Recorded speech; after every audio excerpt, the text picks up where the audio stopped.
So I played in a lot of different kinds of bands when I was younger. I really fancied myself a musician. And I played all different styles, all different genres, and had a different band for each one of those kinds. And my journey took me all over the place. There were times that I played to crowds of 0 and crowds of 1,000 or 1,500. So you never know what's going to happen when you show up to a gig. My very first gig that I remember playing was a punk rock band I was in with a few buddies of mine. The guy that was the singer of that band had organized a show, and we all showed up.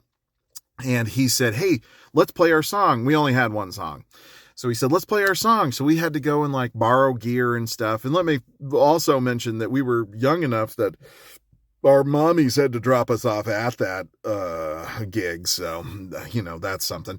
So we borrowed some guitars and we went up and we played the only song we had. It was about 2 minutes long, and I had so much stage fright. I had to face the back wall the whole time, and I was just scared to death. And when I finished, everyone was like, "Hey, great job, man." But it's all just like people being polite or whatever.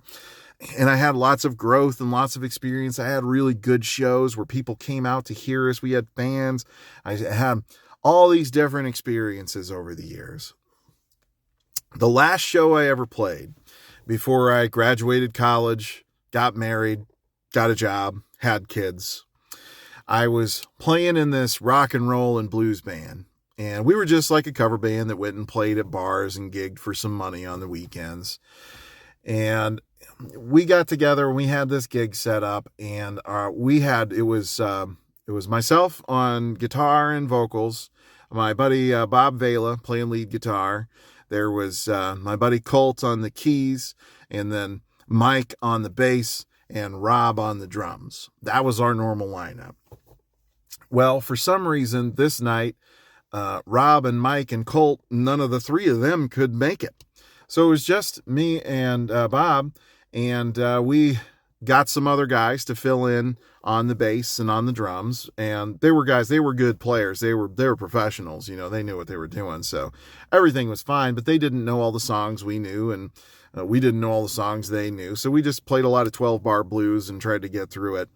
But Bob was having some back pain earlier that day. So he took a couple of painkillers to try to get through it.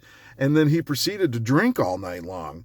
And I remember the mixture of the beer and the painkillers that really knocked him out. And at one point in the night, he looked over at me and he said, and he walked off of the stage. And that's how my music career ended forever.